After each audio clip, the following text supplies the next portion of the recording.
Good morning students, Shri Saraswat વિદ્યાલયની અંદર આપ સૌનું હાર્દિક સ્વાગત છે. હું છું કુલદીપ કંડેલ અને આપણે ફિઝિક્સ સબ્જેક્ટનો અભ્યાસ કરી રહ્યા છીએ. તો લાસ્ટ ટાઈમ મેં તમને અલગ અલગ બળો વિશે માહિતી આપી હતી. એટલે આપણે શીખ્યા હતા કે કેવી રીતે અલગ અલગ બળોને દર્શાવવા અને ક્યાં કયું બળ લાગે, બરાબર. તો એની અંદર લાસ્ટ ટાઈમ આપણે જોયું હતું કે કોઈ પણ બે સપાટી જ્યારે સંપર્કમાં હોય ત્યારે સંપર્ક બળ લગાડે છે એક સપાટી બીજી સપાટી ઉપર, અને તેના બે ઘટકો હોય. સપાટીને લંબ દિશામાં એ લંબ બળ આવેલું હોય, લંબ પ્રતિક્રિયા બળ, જેને આપણે ખાલી લંબ બળ કહેશું. એને n વડે દર્શાવશું કારણ કે ઇંગ્લિશમાં એને નોર્મલ ફોર્સ કહેવાય. અને સપાટીને સમાંતર દિશામાં એનો જે ઘટક હોય તેને આપણે કહેશું ઘર્ષણ બળ, બરાબર. અને તેને ફ્રિક્શન કહેવાય, એટલે f વડે દર્શાવીશું. કેવી રીતે બધા બળો દર્શાવવાના એ ખાસ અગત્યનું છે, કારણ કે અહીં આપેલી દરેક થિયરી અને દાખલા એ આ જ વસ્તુ ઉપરથી તમને ખ્યાલ આવશે અને એના પરથી જ સોલ્વ થશે, બરાબર. તો ખૂબ ધ્યાન આપજો. તો ઘર્ષણ વિશે થોડું ડીપમાં અભ્યાસ કરીએ. ઘર્ષણ, તો ઘર્ષણ છે એવું કેવી રીતે ખબર પડી? તો ધારો કે અહીં એક બ્લોક છે,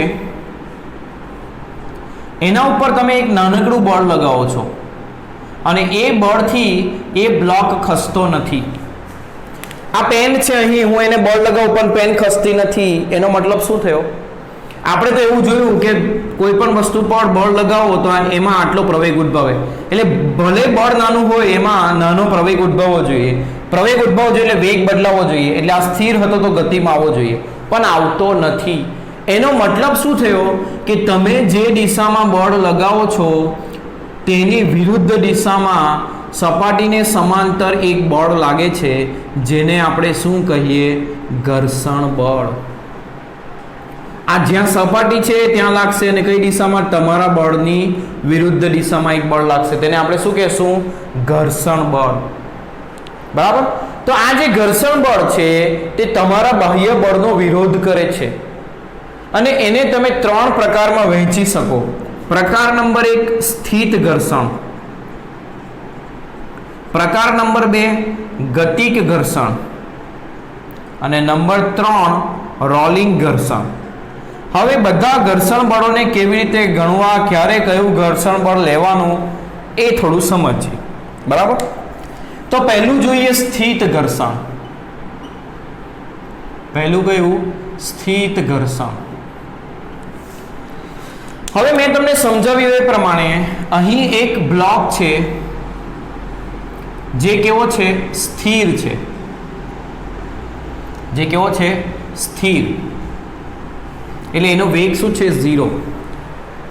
એના ઉપર બહારથી તમે કંઈક બળ લગાવો છો F જેટલું, આ બાજુથી ધક્કો મારો છો એટલે આ દિશામાં બળ લાગે છે F જેટલું, પણ એ બ્લોક ખસતો નથી.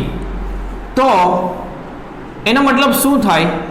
તો કે બ્લોકને તમે ગતિ કરાવવાની અપેક્ષા રાખો છો, પણ તમારી અપેક્ષિત ગતિનો વિરોધ કરતું ઘર્ષણ બળ સપાટીને સમાંતર દિશામાં અને તમારા બળની વિરુદ્ધ દિશામાં લાગે છે. તો અપેક્ષિત ગતિનો વિરોધ કરતું ઘર્ષણ બળ, અપેક્ષિત ગતિનો વિરોધ કરતા ઘર્ષણ બળને સ્થિત ઘર્ષણ કહે છે. શું કહે છે એને? સ્થિત ઘર્ષણ કહે છે.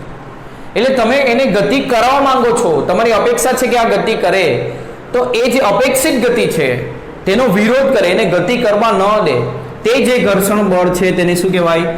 સ્થિત ઘર્ષણ બળ. હવે એક વસ્તુ ધ્યાન રાખો. આ પેન અહીં છે, એને હું બળ લગાવું છું, ખસતી નથી, ખસતી નથી. એને હું બળ લગાવતો જાઉં. હવે જો, જ્યારે વસ્તુ સ્થિર હોય, જ્યારે પદાર્થ કેવું હોય? સ્થિર હોય, ત્યારે તેના પર લાગતું ઘર્ષણ બળ કેટલું હોય? તો બાહ્ય બળ જેટલું હોય. કારણ કે આ બાજુ જેટલું બળ લગાવો તેટલું જ આ બાજુ લાગતું હોય, તો તમારું પરિણામી બળ શું થાય? બે બળ પરસ્પર વિરુદ્ધ દિશામાં છે એટલે બેનો સદિશ સરવાળો કરવાનો. બંને વિરુદ્ધ દિશામાં હોય તો મોટા બળમાંથી નાનું બળ બાદ થાય એટલે બેની બાદબાકી થાય. બંને જો સમાન મૂલ્યનું હોય તો પરિણામી બળ શું થાય? 0. પરિણામી બળ 0 થાય તો જ તેમાં પ્રવેગ શું થાય 0, કારણ કે વસ્તુ ખસતી નથી એટલે વેગ 0 જ છે, એનો મતલબ પ્રવેગ 0 છે, વેગ બદલાતો નથી એટલે પ્રવેગ શું છે 0, પ્રવેગ 0 એનો મતલબ શું પરિણામી બળ 0, પરિણામી બળ 0 ક્યારે થાય જ્યારે આ બંને બળ વિરુદ્ધ દિશામાં અને સમાન મૂલ્યના હોય ત્યારે, એટલે એના પરથી ખબર પડી કે જ્યારે પદાર્થ સ્થિર હોય ત્યારે તેના પર લાગતું ઘર્ષણ બળ કેટલું હોય તો બાહ્ય બળ જેટલું હોય, એનો મતલબ એવો થયો કે આ પેન ઉપર ધીમે ધીમે હું બળ વધારું છું છતાં પણ એ ગતિ કરતી નથી, એટલે એની વિરુદ્ધ મારા બળની વિરુદ્ધ દિશામાં આ સપાટી વડે લાગતું ઘર્ષણ બળ એ પણ વધતું જાય છે.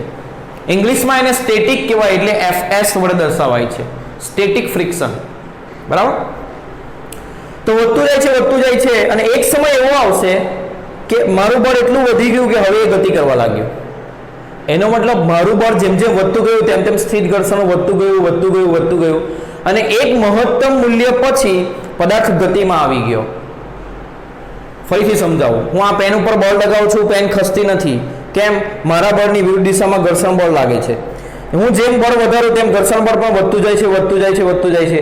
એક સમયે આ પેન ગતિ કરવા લાગશે, તો ગતિ કરવા લાગી તે પહેલા જે ઘર્ષણ બળ હતું, સ્થિત ઘર્ષણ બળ, તે કેવું મહત્તમ હતું. જ્યાં સુધી પદાર્થ ગતિ ન કરતો હતો ત્યાં સુધી જે ઘર્ષણ બળનું મૂલ્ય વધતું ગયું અને જે છેલ્લું મૂલ્ય હતું તે કેવું હતું? મહત્તમ સ્થિત ઘર્ષણ કરતા પણ વધારે બળ તમે લગાડશો ત્યારે પેન ગતિ કરશે. એટલે જેમ હું બાહ્ય બળ વધારું તેમ તેમ સ્થિત ઘર્ષણ બળ મારા બળની વિરુદ્ધ દિશામાં વધતું જાય અને જો મારું બાહ્ય બળ એના મહત્તમ મૂલ્ય કરતા વધી જાય ત્યારે પેન ખસે. એટલે પદાર્થ ક્યાં સુધી સ્થિર રહે? જ્યાં સુધી તમારું બાહ્ય બળ એ મહત્તમ સ્થિત ઘર્ષણ જેટલું હોય ત્યાં સુધી. બરાબર, તો એ જે મહત્તમ સ્થિત ઘર્ષણ બળ છે અથવા તો એને સીમાંત સ્થિત ઘર્ષણ પણ કહેવાય. સીમાંત એટલે આ સીમા, આનાથી વધારે એનું મૂલ્ય શક્ય નથી. બરાબર, તો મહત્તમ સ્થિત ઘર્ષણ બળ, મહત્તમ સ્થિત ઘર્ષણ બળ અથવા તો એને કહેવાય સીમાંત ઘર્ષણ બળ, સીમાંત સ્થિત ઘર્ષણ બળ. એ જે ઘર્ષણ બળ છે, સ્થિત ઘર્ષણનું મહત્તમ મૂલ્ય એ હંમેશા પદાર્થ પર લાગતા લંબ પ્રતિક્રિયા બળના સમપ્રમાણમાં હોય. લંબ પ્રતિક્રિયા બળ મેં તમને સમજાવેલું હતું કે આ સપાટી સંપર્કમાં છે તો સપાટીને લંબ દિશામાં એના ઉપર આ નીચેની સપાટી બ્લોક પર જે લંબ દિશામાં બળ લગાડે એને કહેવાય લંબ પ્રતિક્રિયા બળ, અને સપાટીને સમાંતર દિશામાં જે બળ લગાડે તેને કહેવાય ઘર્ષણ બળ. બરાબર, હવે આ જે મહત્તમ સ્થિત ઘર્ષણ બળ છે તે હંમેશા લંબ પ્રતિક્રિયા બળને સમપ્રમાણમાં હોય. બરાબર, તો અહીં જે સમપ્રમાણતા અચળાંક મૂકશું એને લખાશે મ્યુએસ, અને મ્યુએસ ને કહેવાય સ્થિત ઘર્ષણાંક. એને શું કહેવાય? સ્થિત ઘર્ષણાંક. અને એનો એકમ શું થશે તો મ્યુએસ નું મૂલ્ય F/n. F એટલે બળ, બરાબર, F એટલે બળ, તો બળનો એકમ ન્યૂટન. મ્યુએસ ની કિંમત લખીએ તો શું લખાય? Fs max ભાગ્યા n. આ બળ છે એટલે એનો એકમ ન્યૂટન, અને આ પણ બળ છે એટલે એનો એકમ પણ ન્યૂટન. ન્યૂટન કેન્સલ, એનો મતલબ શું થાય? આ પરિમાણ રહિત છે, આનો કોઈ પરિમાણ હશે નહીં, કોઈ એકમ હશે નહીં. આ રાશિ કેવી હશે? પરિમાણ રહિત. ખ્યાલ આવ્યો? ચાલો, તો તમને આટલી વસ્તુ સમજાઈ હશે એવી હું આશા રાખું છું. બરાબર, ખૂબ ઇમ્પોર્ટન્ટ વસ્તુ. મહત્તમ સ્થિત ઘર્ષણનું મૂલ્ય આપણી પાસે હોય છે, બાકી સ્થિત ઘર્ષણ તો આપણા લગાડેલા બાહ્ય બળ જેટલું જ હોય. પણ કયા મહત્તમ મૂલ્ય પછી પદાર્થ ગતિમાં આવી જાય તે મહત્તમ સ્થિત ઘર્ષણ બળના મૂલ્યને કહેવાય સ્થિત ઘર્ષણાંક, મહત્તમ સ્થિત ઘર્ષણ બળ અથવા તો સીમાંત ઘર્ષણ બળ. સીમાંત એટલે આનાથી વધારે એનું મૂલ્ય નથી, આટલી સીમા ઉપર તે વધી શકે. બરાબર, હવે ધારો કે પદાર્થ ગતિમાં આવી ગયો, તો જ્યારે પદાર્થ ગતિમાં હોય ત્યારે આ સપાટી અને પદાર્થ વચ્ચે થતી સાપેક્ષ ગતિ, આ પદાર્થ ગતિમાં છે એટલે કોની સાપેક્ષમાં? સપાટીની સાપેક્ષમાં. તો એ સાપેક્ષ ગતિનું વિરોધ કરતું જે ઘર્ષણ બળ હોય એને કહેવાય ગતિક ઘર્ષણ. એટલે નવો ટોપિક કરીએ કયો? ગતિક ઘર્ષણ.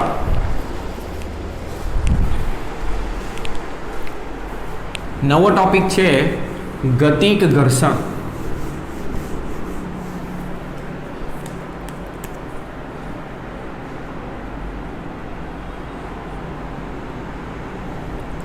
તો જ્યારે પદાર્થ ગતિમાં હોય એટલે v વેગથી પદાર્થ ગતિ કરતો હોય ત્યારે આ સપાટી તેના ગતિની વિરુદ્ધ દિશામાં જે ઘર્ષણ બળ લગાડશે તેને કહેવાશે ગતિક ઘર્ષણ.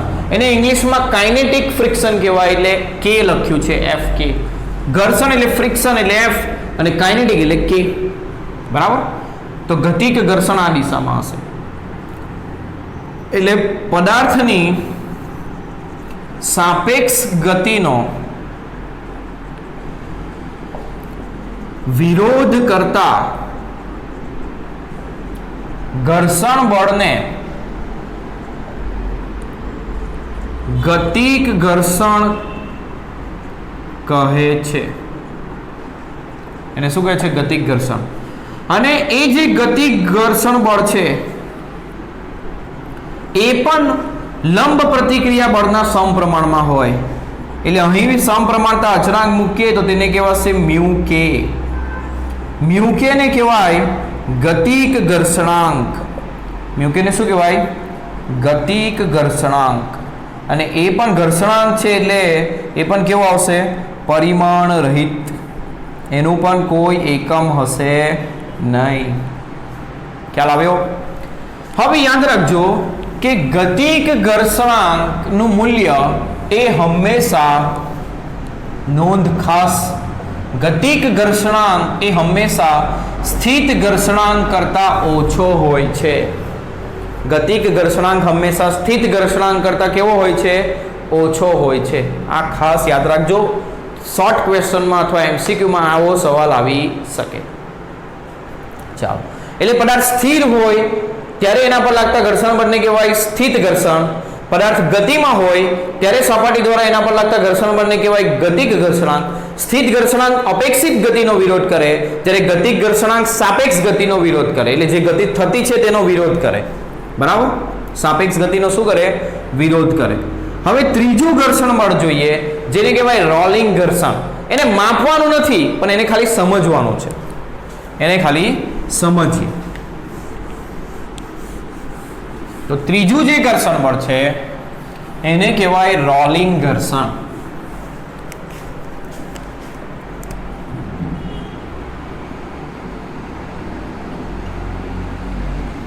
એમાંથી પણ એક માર્કના સવાલ આવી શકે એટલે ધ્યાન આપજો થોડું, જે પણ વસ્તુ સમજાવું.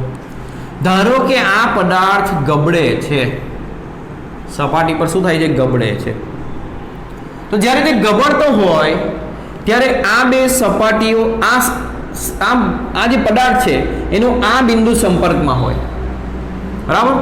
હવે જ્યારે તે આગળ આવી ગયો, ધારો કે ગબડીને તે અહીં આવી ગયો, તો શું થયું? જે અહીંયા બિંદુ હતું તે હવે અહીંયા આવી ગયું. આમ ફર્યું એટલે આ બિંદુ ક્યાં જતું રહ્યું? અહીંયા. અલગ અલગ પેનથી બતાવો તો થોડું ખ્યાલ આવશે. આ બિંદુ હવે અહીંયા આવી ગયું અને આ બ્લેક બિંદુ એ અહીં જતું રહ્યું. એટલે શું થયું? તો કે સંપર્કમાં રહેલા બિંદુઓ બદલાઈ ગયા. હવે જો ગતિક ઘર્ષણ ક્યારે લાગે? જ્યારે એની સપાટી બીજી સપાટી પર ઘસાતી હોય, એટલે કે સાપેક્ષ ગતિ કરતી હોય. પરંતુ અહીં આવું નથી. પદાર્થ જ્યારે ગબડે છે ત્યારે શું થાય છે?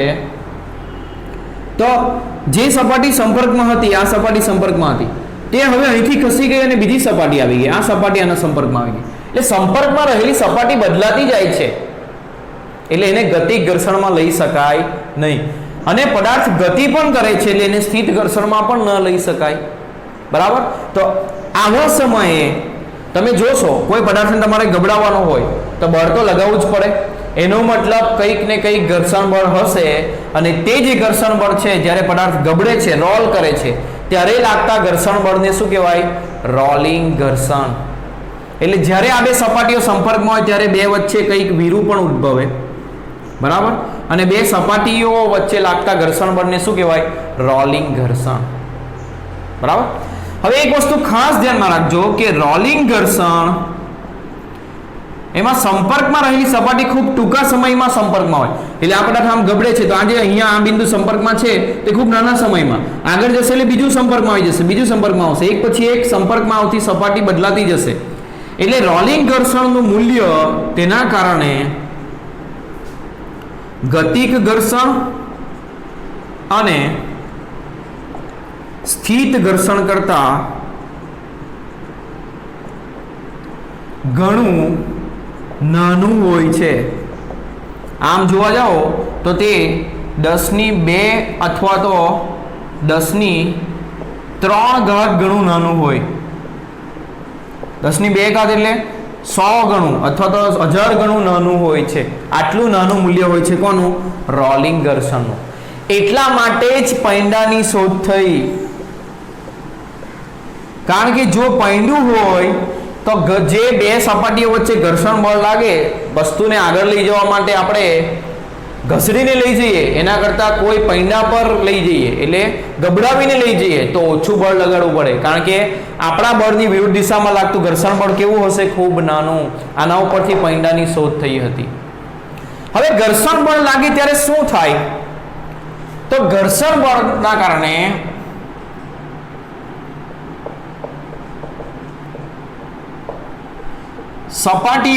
સપાટીઓ પોતાની ઉર્જા ઉષ્મા રૂપે ગુમાવે. તમે જોશો તમારા હાથ બી તમે એમ ઘસો તો ગરમ થશે, એટલે જ્યારે બે સપાટીઓ ઘસાય ત્યારે એના પાસે રહેલી ઉર્જા એ ઉષ્મા ઉર્જા રૂપે તે ગુમાવે. એટલે પદાર્થની ઉર્જાનો શું થાય? વ્યય થાય. પદાર્થની ઉર્જાનો શું થાય? વ્યય. તો આવો વ્યય ઘટાડવો હોય તો જો ઘર્ષણ તો હશે જ પદાર્થની ગતિમાં, પણ ગતિક અને સ્થિત કરતા રોલિંગ ઘર્ષણ કેવું હોય? ખૂબ નાનું. એટલે પદાર્થમાં ઘર્ષણને રોલિંગ ઘર્ષણમાં ફેરવી દેવાનું, તો તમારી વ્યય પામતી ઉર્જા જે ખરી એ ઘટી જાય, પદાર્થની ઉર્જા ઓછી વ્યય પામે. એટલા માટે રોલિંગ ઘર્ષણ માટે જે મશીન હોય, યંત્રો હોય, એની અંદર શું વપરાય? લુબ્રિકન્ટ વપરાય. તમે ઓઇલ નખાવો છો, યાદ રાખો. શું વપરાય? લુબ્રિકન્ટ. અથવા તો બેરિંગ વપરાય. શું વપરાય? બેરિંગ. જે શું કરે? જો કોઈ બે પદાર્થ એકબીજા પર ઘસાતો હોય તો ત્યાં બેરિંગ મૂકવામાં આવે યંત્રમાં. બેરિંગ એટલે શું થાય? તો કે આ બે વચ્ચે જે સાપેક્ષ ગતિ થતી હોય, આ સપાટી, નીચેની સપાટી ને ઉપરની સપાટી, તેમાં વચ્ચે બેરિંગ છે એટલે ઘર્ષણ રોલિંગ ઘર્ષણમાં ફેરવાઈ જાય. એટલે કેવું થઈ જાય? ઓછું થઈ જાય. ત્રીજો એક રસ્તો છે, સપાટીઓ વચ્ચે હવાની ગાદી બનાવવામાં આવે. હવાની ગાદી બનાવવામાં આવે જેના કારણે પણ ઘર્ષણ ઘટાડી શકાય. એટલે બે સપાટી જ્યાં સંપર્કમાં આવે, આ બે સપાટી છે, આ બે સપાટીઓ વચ્ચેના સ્પેસમાં આપણે હવા રહે થોડી એવી એક રચના કરવાની, એટલે હવાની ગાદી રાખવાની, જેના કારણે પણ આપણે ઘર્ષણને ઘટાડી શકીએ અને જે ઉર્જાનો વ્યય થતો હોય પદાર્થની તે આપણે શું કરી શકીએ? ઘટાડી શકીએ. ખ્યાલ આવ્યો? તો રોલિંગ ઘર્ષણમાં આટલા મુદ્દાઓ યાદ રાખવાના. બરાબર? યંત્રશાસ્ત્રમાં શું વપરાય? લુબ્રિકન્ટ. બીજું શું વપરાય? બેરિંગ. આ બધું ઘર્ષણને ઘટાડવાના ઉપાય છે જે ગતિક ઘર્ષણને શેમાં ફેરવી દે? રોલિંગ ઘર્ષણમાં, જેથી ઘર્ષણ ઘટી જાય. અને હવાની ગાદી, આ બધી વસ્તુઓ ગતિક ઘર્ષણને રોલિંગ ઘર્ષણમાં ફેરવવા માટે વપરાય, અથવા તો ઘર્ષણનો ઘટાડો કરવા માટે પણ વપરાય. એવું નથી આમાં રોલિંગ ઘર્ષણમાં ફેરવાય છે, બધામાં એવું થતું નથી કે ગતિક ઘર્ષણ રોલિંગ ઘર્ષણમાં ફેરવાય, પરંતુ ઘર્ષણ ઘટે છે આ બધા ઉપાયોથી. અને તેથી શું થાય? તો ઉષ્મા રૂપે પદાર્થની જે ઉર્જા વ્યય પામતી હતી તે ઘટશે. બરાબર? એટલે ઉર્જાનો વ્યય આપણે ઘટાડી શકીશું. તો આ વસ્તુ, આટલી વસ્તુ ખાસ ધ્યાનમાં રાખવાની રોલિંગ ઘર્ષણ માટે. બરાબર? હવે આપણે એવું ડિસ્કશન કર્યું કે ઘર્ષણના લીધે ઉર્જાનો વ્યય થાય છે, એટલે ઘર્ષણ બિનજરૂરી વસ્તુ છે. પણ એવું નથી. ઘણી જગ્યા ઉપર ઘર્ષણ જરૂરી છે. જેમ કે આપણી પગના તળિયા અને જમીન વચ્ચે જો ઘર્ષણ બળ ના હોત તો આપણે જમીન પર ચાલી જ ન શકીએ, ગબડી જઈએ. બીજું, વાહન ગતિ કરે છે, તમે બ્રેક લગાવો છો, બ્રેકમાં કોનો ઉપયોગ થાય? ટાયર અને રસ્તા વચ્ચે લાગતા ઘર્ષણનો. બરાબર? તો તમે ગાડીને ઊભી જ ન રાખી શકો જો ઘર્ષણ બળ ન હોય તો. ખ્યાલ આવે છે? એટલે ઘર્ષણ બળ એ રોજિંદા જીવનમાં જરૂરી પણ છે. પણ જ્યાં જરૂરી નથી ત્યાં ઘટાડવા માટે આવા ઉપાયો કરવાના. એટલે એવું નથી કે ઘર્ષણ બળ જરૂરી જ નથી, રોજિંદા જીવનમાં વ્યવહારમાં તે ખૂબ જરૂરી પણ છે. હવે આગળ જે બળ છે, જો તમને હું પહેલા બધા બળો સમજાવી રહ્યો છું, એ બધા બળો સમજીને પછી જ દાખલા થશે અને બાકીની થિયરી પણ તો જ ખબર પડશે.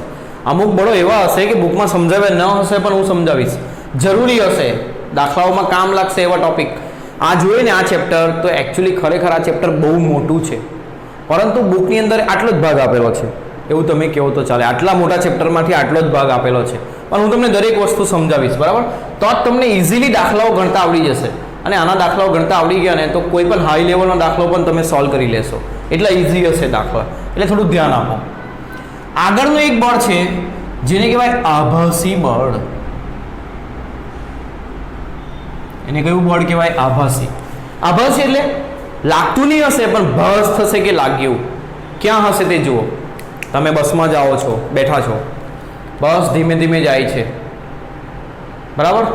અચાનક બસના એક્સિલેટર પર પગ પડી ગયો ડ્રાઈવરનો, બસ આમ ફાસ્ટ થઈ જશે તો શું થશે? તમને આમ ધક્કો લાગશે ને? બીજું એક ઉદાહરણ જુઓ. તમે બસમાં જઈ રહ્યા છો, બસ હાઈવે પર જઈ રહી છે ફાસ્ટ, આગળ અચાનક બમ્પર આવી ગયો, અચાનક બ્રેક મારી, શું થશે? તમને આમ ધક્કો લાગશે. તો આ જે ધક્કો છે કોઈ માર્યો નથી, તમને લાગ્યો. તમારા પર બળ લાગ્યું પણ કોઈ લગાવ્યું નથી. તો બળ લાગે એવો ભાસ થાય, તે બળને કયું બળ કહેવાય? આભાસી. ક્યારે લાગે એ સમજો.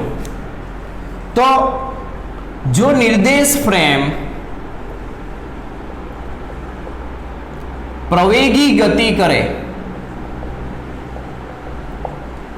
જે નિર્દેશ ફ્રેમ પ્રવેગી ગતિ કરતી હોય તે નિર્દેશ ફ્રેમને કહેવાય અજડત્વીય નિર્દેશ ફ્રેમ. નિર્દેશ ફ્રેમના બે પ્રકાર આવે છે, એક ઝડત્વીય, બીજી અઝડત્વીય. જે પ્રવેગી ગતિ કરતી હોય, પ્રવેગી ગતિ એટલે જેનો વેગ બદલાતો હોય તેવી નિર્દેશ ફ્રેમને શું કહેવાય? અઝડત્વીય નિર્દેશ ફ્રેમ. તો અઝડત્વીય નિર્દેશ ફ્રેમ, જો નિર્દેશ ફ્રેમ પ્રવેગી ગતિ કરે તો તેમાં રહેલા પદાર્થ પર નિર્દેશ ફ્રેમના પ્રવેગની વિરુદ્ધમાં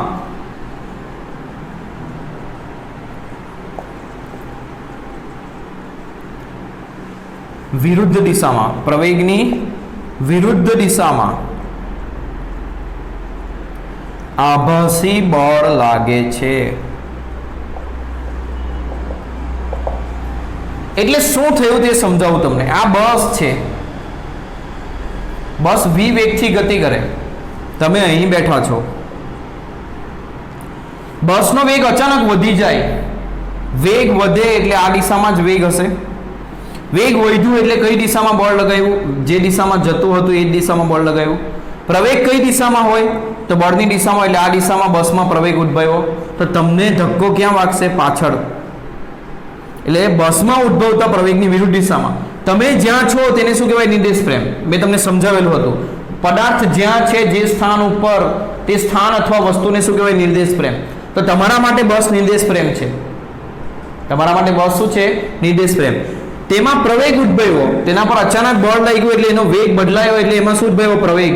તો એમાં પ્રવેગ ઉદ્ભવવાના કારણે તમારા ઉપર બળ લાગ્યું, કારણ કે તમે બસની અંદર છો. તે કઈ દિશામાં લાગ્યું? તો બસના પ્રવેગની વિરુદ્ધ દિશામાં. તો તે બળને શું કહેવાય? આભાસી બળ. બીજું એક ઉદાહરણ લઈએ. બસ આમ આગળ જાય છે, એને અચાનક બ્રેક મારવામાં આવે. બ્રેક મારવાનું એટલે શું કરવાનું? એની ગતિને અટકાવવાની. ગતિને અટકાવવાની એટલે બળ કઈ દિશામાં લગાડવાનું? એની ગતિની વિરુદ્ધ દિશામાં. તો આ દિશામાં એના પર બળ લગાવ્યું, તો તમને ધક્કો ક્યાં વાગે? અચાનક બળ લગાવો તો આગળ વાગે. એટલે આ બળની વિરુદ્ધ દિશામાં, અથવા તો બસને આ દિશામાં બળ લગાવ્યું એટલે બસમાં આ દિશામાં પ્રવેગ ઉદ્ભવ્યો, તો આ પ્રવેગની વિરુદ્ધ દિશામાં તમારા પર એક બળ લાગે જેને કહેવાય આભાસી બળ. બરાબર? એને આપણે FA વડે દર્શાવશું. કોના વડે? FA વડે. બરાબર? હવે કેટલું લેવાનું, કેટલું લેવાનું એ સમજીએ. તો આભાસી બળ કેટલું લાગે પદાર્થ પર? આભાસી બળ પદાર્થ પર કેટલું લાગે સમજો. તો આભાસી બળ પદાર્થ પર કેટલું લાગશે? તો પદાર્થનું દળ ગુણ્યા બળ કેટલું હોય? F × ma. બળ હંમેશા કેટલું હોય F ઇન્ટુ ma, બરાબર. આભાસી બળ કેટલું હોય તો કોઈ પણ બળ કેટલું હોય m ઇન્ટુ a. m એટલે પદાર્થનું દળ અને પ્રવેગ કોનો લેવાનો તો નિર્દેશ ફ્રેમનો પ્રવેગ લેવાનો. હવે આ આભાસી બળના કારણે તમારામાં જે પ્રવેગ ઉદ્ભવે એ કેટલો હોય તો નિર્દેશ ફ્રેમના પ્રવેગ જેટલો જ, પરંતુ તેની વિરુદ્ધ દિશામાં. જુઓ, બસને બ્રેક મારી એટલે આ દિશામાં પ્રવેગ ઉદ્ભવ્યો, ગતિની વિરુદ્ધ દિશામાં બ્રેક મારી એટલે ગતિની વિરુદ્ધ દિશામાં બળ લગાવ્યું એટલે આ દિશામાં પ્રવેગ ઉદ્ભવ્યો. તો તમને ધક્કો આ દિશામાં લાગશે એટલે તમારામાં પ્રવેગ આ દિશામાં ઉદ્ભવશે. એટલે પદાર્થમાં ઉદ્ભવતો આભાસી પ્રવેગ નિર્દેશ ફ્રેમના પ્રવેગ જેટલો,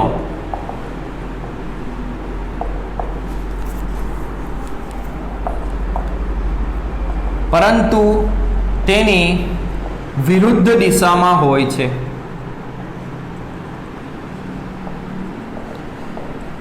એટલે તમને ધક્કો વાગે તો તમારામાં પ્રવેગ ઉદ્ભવે, તમે સ્થિર હતા આમ ગતિમાં આવી ગયા એટલે તમારો વેગ બદલાયો તો તમારામાં શું ઉદ્ભવ્યો પ્રવેગ. તમારામાં ઉદ્ભવતો પ્રવેગ કેટલો હશે બસમાં ઉદ્ભવતા પ્રવેગ જેટલો જ હશે, પરંતુ તેની વિરુદ્ધ દિશામાં હશે.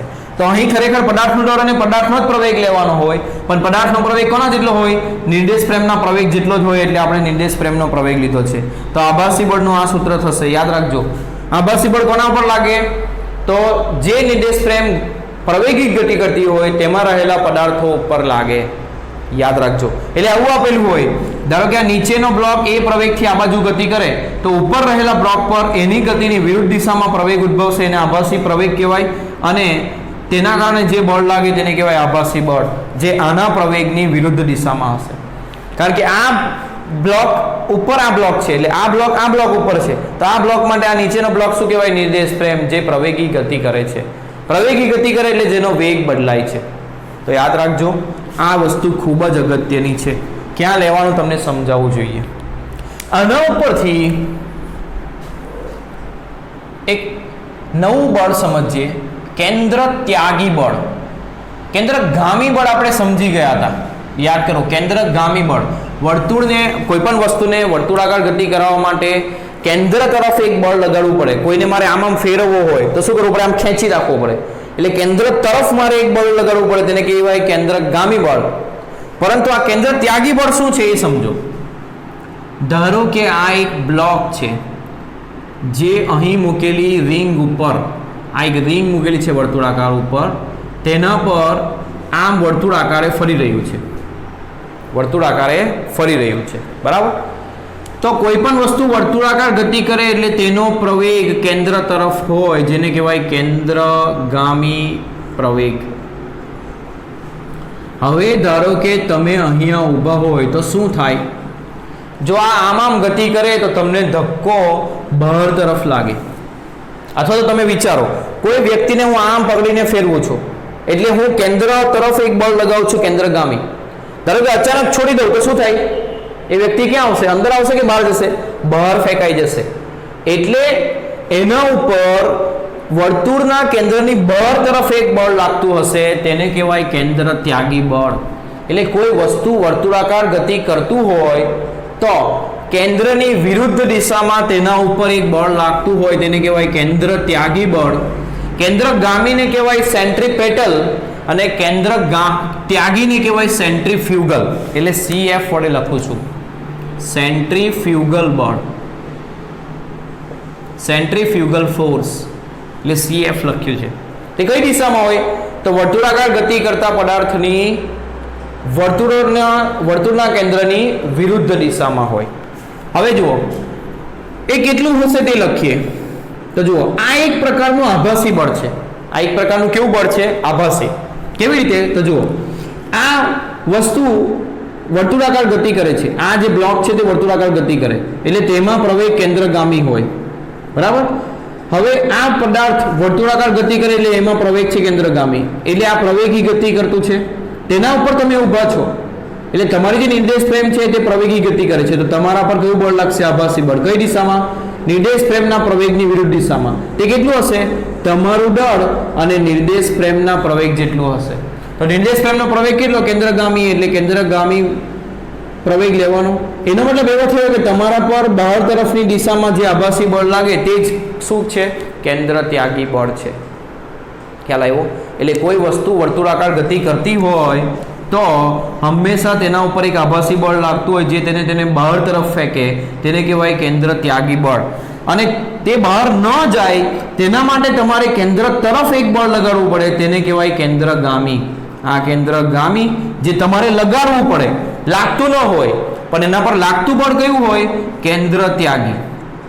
જો સમજો, કોઈ વસ્તુ વર્તુળાકાર ગતિ કરે તો તે બહાર તરફ ફેંકાઈ જતી હોય, તમે કોઈને ફેરવશો તો તેને બહાર તરફ ધક્કો લાગશે, તો બહાર તે ન જાય, તે વર્તુળાકાર માર્ગમાં જ રહે, તેના માટે તમે તેને અંદર ખેંચી રાખો. એટલે વર્તુળાકાર ગતિ કરાવવા માટે જરૂરી બળ એવું કીધું હોય તો કેન્દ્રગામી, અને વર્તુળાકાર ગતિ કરતા પદાર્થ પર લાગતું બળ કીધું હોય તો કેન્દ્ર ત્યાગી. બંને સરખું જ છે, m × AC. AC એટલે કેન્દ્રગામી પ્રવેગ જેટલો જ પ્રવેગ લેવાનો, તે કેટલો હશે? v²/r જ હશે. એટલે બંને સરખા મૂલ્યનું જ હશે, પરંતુ યાદ રાખજો બંનેનો ફરક. આ લગાડવું પડે અને આ લાગતું હોય. એટલે પદાર્થ જો વર્તુળાકાર ગતિ કરતો હોય તો આટલું લાગતું બળ તમારે લઈ લેવાનું, ને કેટલું જરૂરી તો આ દિશામાં જેટલું બળ લાગે કેન્દ્રની વિરુદ્ધ દિશામાં એટલું જ તમારે અંદર લગાડવું પડે. એટલે આ જેટલું આવે તેટલું તમારે અહીં લગાડવું પડે. તો કેન્દ્ર ત્યાગી બળ એ આભાસી બળ ઉપરથી સરળતાથી સમજી શકાય, એટલે પહેલા મેં તમને આભાસી બળ સમજાવ્યું. બરાબર? ચાલો, આટલી વસ્તુ તમને ક્લિયર થઈ હોય તો હવે થોડું આગળ વધીએ. હવે દાખલા ગણવા માટે એક મેથડ તમને શીખવાડું. એ જે મેથડ છે એને કહેવાય ફ્રી બોડી ડાયાગ્રામ.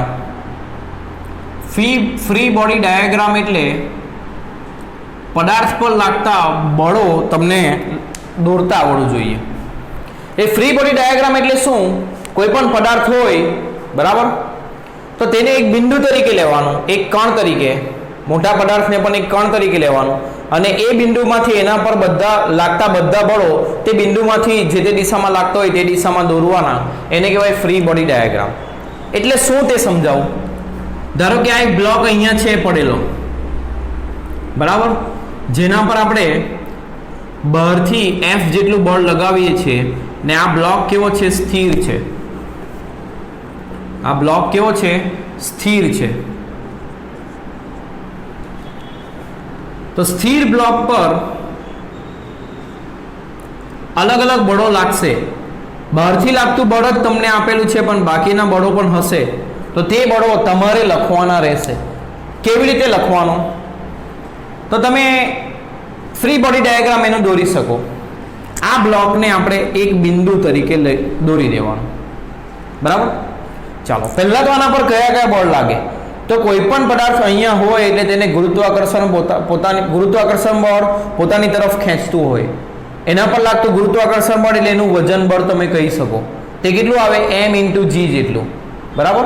તો એ વજન બળ હંમેશા પૃથ્વીના કેન્દ્ર તરફ એટલે નીચે તરફ હોય. એટલે આ પદાર્થ પર નીચે તરફ બળ લાગે કયું? mg.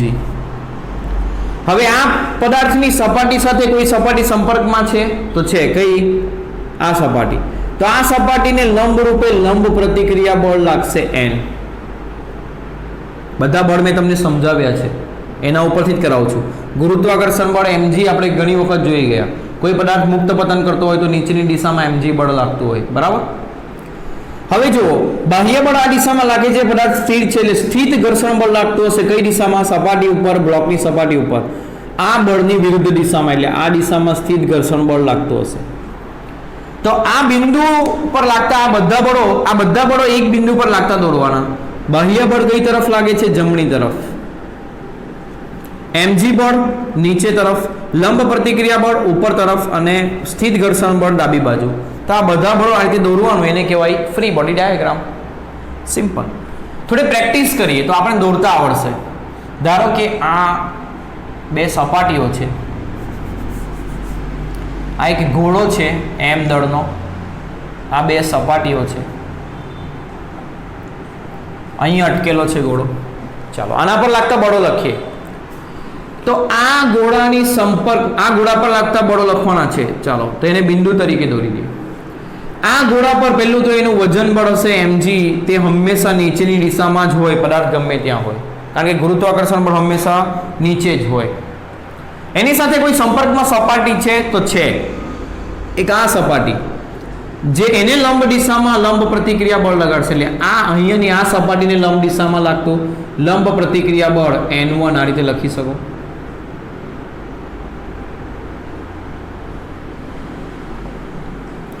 બીજું આ એક સપાટી સંપર્કમાં છે તો આ સપાટીને લંબ દિશામાં એટલે 90 ડિગ્રીએ બીજું લંબ પ્રતિક્રિયા બળ N2. એટલે એના પર લાગતા બળો N1 આ દિશામાં અને N2 આ દિશામાં. આ ગોળા માટે ફ્રી બોડી ડાયાગ્રામ આપણે દોર્યો. હજુ એક પ્રેક્ટિસ કરીએ.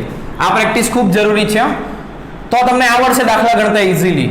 બધા બળો લખતા આવડવું જોઈએ. ધારો કે આ રીતે એક બ્લોક કેપિટલ M દળનો છે અને અહીંયા એક બીજો સળિયો મૂક્યો છે, જે સળિયો સ્મોલ m દળનો છે. ચાલો આ સ્મોલ m દળના સળિયા પર લાગતા બળો લખીએ.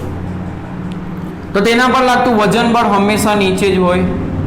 હવે જુઓ, આ જે વજન બળ છે તે મોટા ભાગે એના સેન્ટરથી દોરવાનું, સેન્ટરથી લાગતું દોરવાનું. આમ એને આખા પદાર્થને આપણે એક બિંદુ તરીકે લઈશું ત્યારે તો આમ નીચે જ આવશે બિંદુમાં. સેન્ટર પરથી, એટલે સેન્ટર નથી હોતું પરંતુ એને દ્રવ્યમાન કેન્દ્ર કહેવાય. એ શું છે તે આગળ 7મા ચેપ્ટરમાં આવશે. અત્યારે તમે સમજો કે વચ્ચેથી આપણે દોરવાનું આ mg બળ. ચાલો આ જે સળિયો છે એના સંપર્કમાં સપાટી છે તો છે કઈ? આ નીચેની. તો આ નીચેની સપાટીને લંબ દિશામાં લંબ પ્રતિક્રિયા બળ 1 લાગશે N1. અલગ અલગ સપાટી વડે લાગતો લંબ પ્રતિક્રિયા બળ અલગ અલગ હોય, એટલે કોઈને N1 કહેવાનું, કોઈને N2 આવું નામ આપવાનું. બીજું, આ સપાટી એક સંપર્કમાં છે તો આ સપાટીને લંબ દિશામાં લાગતું લંબ પ્રતિક્રિયા બળ કેટલું થશે? N2. ચાલો તો આના પર લાગતા બધા બળો આપણે લખી દીધા. એક mg નીચે, N2 આ દિશામાં અને N1 ઉપરની દિશામાં. તો આ કોના માટે આપણે દોર્યું? સળિયા માટે ફ્રી બોડી ડાયાગ્રામ. હવે આ બ્લોક માટે દોરીએ. ચાલો તો બ્લોકને એક બિંદુ તરીકે લઈ લઈએ. બ્લોકનું પહેલું વજન બળ નીચે હશે.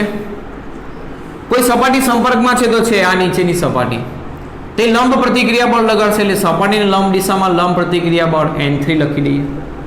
બીજી કોઈ સપાટી સંપર્કમાં છે તો છે સળિયાની આ સપાટી સંપર્કમાં છે તો તે પણ સળિયાની સપાટી આ બ્લોક પર લંબ પ્રતિક્રિયા બળ લગાડશે.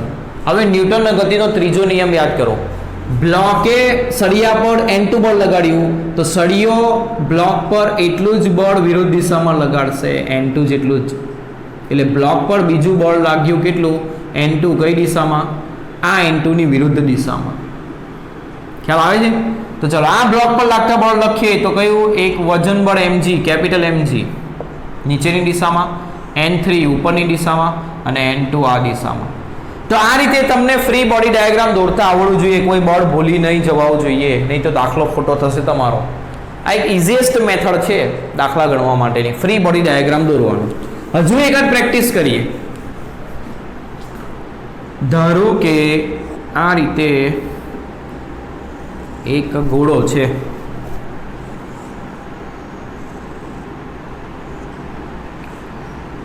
એને અહીંથી દોરી બાંધી છે અને આપણે એને અહીંથી ખેંચીએ છીએ. જો મારી આકૃતિ ખેંચતા હોય તો ખેંચે એવું દેખાય. પરફેક્ટ છે. ચાલો આનું દળ એમ છે તો ચાલો આ ગોળા માટે બધા બળો લખીએ. ચાલો પહેલું બળ વજન બળ mg નીચેની દિશામાં.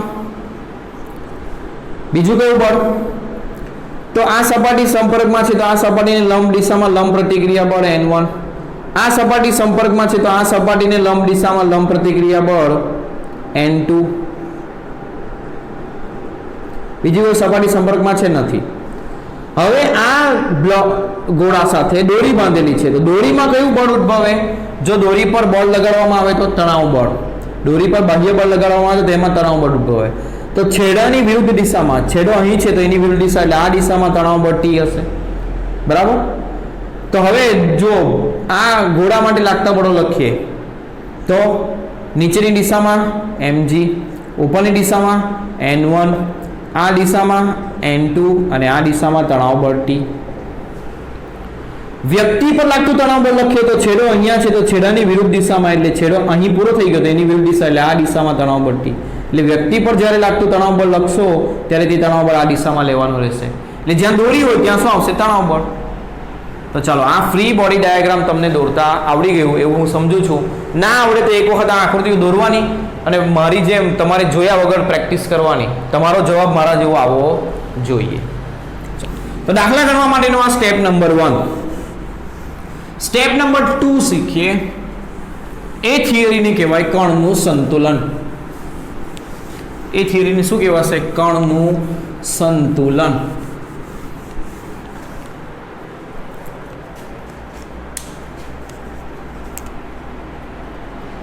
કણનું સંતુલન.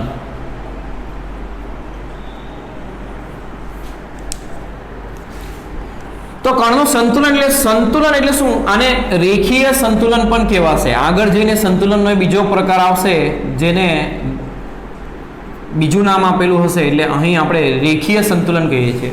રેખીય સંતુલન એટલે રેખીય ગતિમાં તે સંતુલિત અવસ્થામાં છે. બરાબર? રેખીય ગતિ કરતો નથી. પદાર્થ ગતિ કરતો નથી એટલે શું? તો કણનું સંતુલન, કણ સંતુલિત અવસ્થામાં છે એનો મતલબ કણ પર લાગતું બાહ્ય બળ હંમેશા 0 છે. એટલે જો કણ પર લાગતું પરિણામી બળ 0 હોય, પરિણામી બળ 0 હોય તો તે કણ રેખીય સંતુલનમાં કહેવાય. એટલે તે ખસતો નથી, ત્યાંનો ત્યાં જ છે. પદાર્થ ત્યાંનો ત્યાં જ છે એટલે સંતુલનમાં છે. એટલે સંતુલનમાં હોય એટલે એના પર લાગતું બળ 0 જ હોય એ તમને કહેવામાં નહીં આવશે, તમારે લેવાનું રહેશે. કણ અહીં, આ પેન અહીંની અહીં છે એનો મતલબ એ સંતુલનમાં છે એટલે એના પર લાગતા બધા બળોનો સરવાળો શું છે? 0. એટલે પરિણામી બળ એટલે શું? કે ધારો કે આ કણ પર 3 બળો લાગે છે. એક F1, બીજો F2 અને ત્રીજું F3. તો તમારે સમજવાનું આ કણ જો સંતુલનમાં હોય તો કણના સંતુલન માટે પરિસ્થિતિ શું હોવી જોઈએ? કન્ડિશન શું હોવી જોઈએ? કણના સંતુલન માટે બધા બળોનો પરિણામી બળ શું થવું જોઈએ? 0. પરિણામી બળ એટલે બધા બળોનો સદિશ સરવાળો શું થવો જોઈએ? 0 થવો જોઈએ. બરાબર? હવે ધારો કે આને ઘટકોના રૂપમાં લખું તો ધારો કે આ બળનું x ઘટક લખું તો F1x, F2x અને F3x. બધા બળોનો x ઘટકોનો સરવાળો પણ શું થાય? 0. y ઘટક લખો 1 નો તો બધાનો શું લખવાનો? y ઘટક. એટલે y ઘટકોનો સરવાળો પણ શું થાય? 0. z ઘટક લખો તો બધાનો શું લખવાનો? z ઘટક. એટલે એનો મતલબ એવો થયો કે કણ સંતુલનમાં હોય તો બધા બળોના જે તે ઘટકોનો સરવાળો પણ શું થાય? 0. અને બધાનું પરિણામી બળ પણ શું થાય? પરિણામી બળ એટલે બધાનો સદિશ સરવાળો પણ શું થાય? 0 થાય. તો આ વસ્તુ આપણને ખૂબ જ કામ લાગશે દાખલા ગણવા માટે. બરાબર? એને એકાદ બે ઉદાહરણ લઈને સમજાવું. તો અત્યારે આપણે આવું દોર્યું કે આમ અહીંથી દોરી બાંધેલી હતી અને આપણે આમ ખેંચતા હતા. આ ડ્રોઈંગ મેં કર્યું. હવે આના પર લાગતા બધા બળ મેં લખ્યા હતા. એક mg, એક n1, એક n2, બરાબર, અને બીજું તણાવ બળ T. હવે કણ સંતુલનમાં છે. આ બ્લોક, આ ગોળો ખસે નહીં કારણ કે અટકેલો છે અહીંયા. ખસે નહીં એટલે શેમાં છે? સંતુલનમાં. સંતુલનમાં એટલે એના પર લાગતા બધા બળોનો સરવાળો 0. બધા બળોનો સરવાળો 0 એટલે આને સદિશ સ્વરૂપે લખવા ન જવાનું, પણ તમારે શું કરવાનું? બધાના x ઘટકોનો સરવાળો 0 લેવાનો. એટલે x ઘટકની દિશામાં બધા બળોનો સરવાળો શું લેવાનો? 0. ધારો કે આ n2 ના બે ઘટક આપણે બનાવી દઈએ તો ધારો કે અહીંયા ખૂણો θ હોય તો n2 ના ઘટકો શું થાય? મેં તમને આના ઘટકો બનાવતા શીખવાડેલું કોઈ પણ સદિશના. જો અહીંયાનો ખૂણો θ હોય તો એક ઘટક ઊભો, એક ઘટક આડો. એટલે આ θ હોય તો θ સાથેનો ઘટક હંમેશા કયો થાય? a cos θ. એટલે n2 cos θ અને બીજો કયો થશે? n2 sin θ. એટલે આ n2 ની જગ્યા ઉપર તમે આ દિશામાં n2 cos θ લખી શકો અને આ દિશામાં લખી શકો n2 sin θ. હવે કણનો આ બ્લોક સંતુલનમાં છે, ખસતો નથી. ગોળો સંતુલનમાં છે. સંતુલનમાં એટલે એના પર લાગતા પરિણામી બળોનો x ઘટકનો સરવાળો 0. x ઘટક એટલે કઈ દિશામાં? આડી દિશામાં. આડી દિશામાં બધાનો સરવાળો શું થાય? 0. સરવાળો 0 એટલે તમારે કેવું લેવાનું? તો જો તમે આ દિશાને પ્લસ લેતા હોય તો આ દિશાને માઇનસ લેવું પડે. એટલે તમારે શું કરવું પડે? ટી ને પ્લસ લીધું તો આ n2 sin θ ને માઇનસ લેવાનું ને એ બેનો સરવાળો શું લેવાનું 0. એટલે આમ જોવા જઈએ તો આ બેનો મેં સરવાળો કર્યો પણ એકને પ્લસ અને બીજાને શું લીધું માઇનસ. એની જગ્યા ઉપર તમે એક સરળ રીત કરી શકો કે t બરાબર શું આવ્યું n2 sin θ આવું આવ્યું. એનો મતલબ શું થયો કે કોણ x દિશામાં સંતુલનમાં છે એટલે આ દિશામાં ખસતો નથી. આ દિશામાં ખસતો નથી એનો મતલબ શું એના આ દિશામાંના બળોનો સરવાળો 0. આ દિશામાંના બળોનો સરવાળો 0 એટલે જમણી બાજુનું બળ બરાબર ડાબી બાજુનું બળ. એટલે તમારે સિમ્પલ વસ્તુ લેવાનું જમણી બાજુનું બળ બરાબર ડાબી બાજુનું બળ. આ એક સિમ્પલ મેથડ છે યાદ રાખજો દાખલા ગણવા માટે વાપરશો. કોણ આ દિશામાં ખસતો નથી એટલે આ દિશામાંનો બળોનો સદિશ સરવાળો 0. સદિશ સરવાળો 0 એટલે જમણી બાજુનું બળ બરાબર ડાબી બાજુનું બળ. તે જ રીતે આ જે ગોળો છે તે ઉપર નીચે પણ ખસતો નથી એટલે તે y દિશામાં પણ શું છે સંતુલનમાં છે. y દિશામાં સંતુલનમાં છે એટલે ઊભી દિશામાં સંતુલનમાં છે અને આને કહેવાય x દિશામાં સંતુલનમાં છે અથવા તો સમક્ષિતિજ દિશામાં સંતુલનમાં છે. તો સમક્ષિતિજ દિશામાં સંતુલનમાં હોય તો આડા ઘટકોનો સરવાળો 0 થાય. સરવાળો 0 કરવા શું કરવાનું જમણી બાજુના ઘટક બરાબર ડાબી બાજુના ઘટક. તે જ રીતે y દિશામાં સંતુલનમાં હોય તો બધાનો y ઘટકોનો સરવાળો 0 થાય. y ઘટકોનો સરવાળો 0 એટલે શું કરવાનું તો ઉપરના બળ બરાબર નીચેના બળ. આ એક સિમ્પલ મેથડ આવી રીતે કરવાનું. નહીં તો શું કરવું પડે ઉપરનાને પ્લસ લીધું તો નીચેનાને માઇનસ લઈને સરવાળો કરવો પડે. તેની જગ્યા પર ઉપરના બળ કયા છે તો એક n1 છે ને બીજું શું છે n2 cos θ. આ ઉપરના પરિણામી બળ લખ્યા બેનો સરવાળો અને નીચેનું બળ કયું છે તો mg. એટલે આ બે સૂત્રો તમે બનાવી શકો આ સંતુલનની અવસ્થા ઉપરથી જેના ઉપરથી તમને આ દોરીમાં ઉદ્ભવતું તણાવ બળ કેટલું તો n2 sin θ મળી જાય. બીજો એક દાખલો કરીએ એક પ્રેક્ટિસ કરી. ધારો કે આ બ્લોક આ દિશામાં ગતિ કરે છે v વેગથી. ચાલો એના પર લાગતા બળ લખીએ તો નીચેની દિશામાં ગુરુત્વાકર્ષણમાં mg.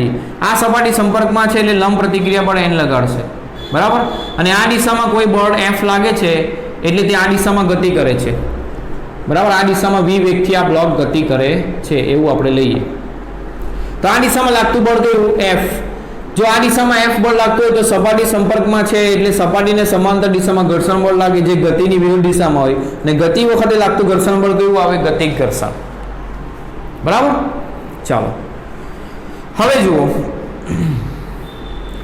આ પદાર્થ આ દિશામાં ગતિ કરે છે એટલે આડી દિશામાં એની ગતિ થાય છે પરંતુ ઊભી દિશામાં તો બ્લોક ઉપર નીચે થતો નથી. એનો મતલબ બ્લોક એ ઊર્ધ્વ દિશામાં અથવા તો એવું કહી શકીએ y દિશામાં શેમાં છે સંતુલનમાં છે. y દિશામાં સંતુલનમાં હોય એનો મતલબ y દિશામાંના પરિણામી બળોનો સરવાળો શું થાય 0. એટલે ઉપરના બળ બરાબર શું લેવાનું નીચે. ઉપર બળ કયું n અને નીચે કયું mg. એટલે આ બ્લોકમાંથી તમે n બરાબર શું લઈ શકો mg લઈ શકો. તો આ રીતે આના દાખલા ગણવાના રહેશે. તો ફ્રી બોડી ડાયાગ્રામ દોરતા આવડવું જોઈએ સંતુલન લેતા આવડવું જોઈએ. કઈ દિશામાં બ્લોક સ્થિર છે જોવાનું. આ પેન આમ ગતિ કરતી હોય તો ઉપર નીચે ગતિ કરતી નથી એટલે ઉપર નીચેની દિશામાં સ્થિર છે એવું કહી શકાય.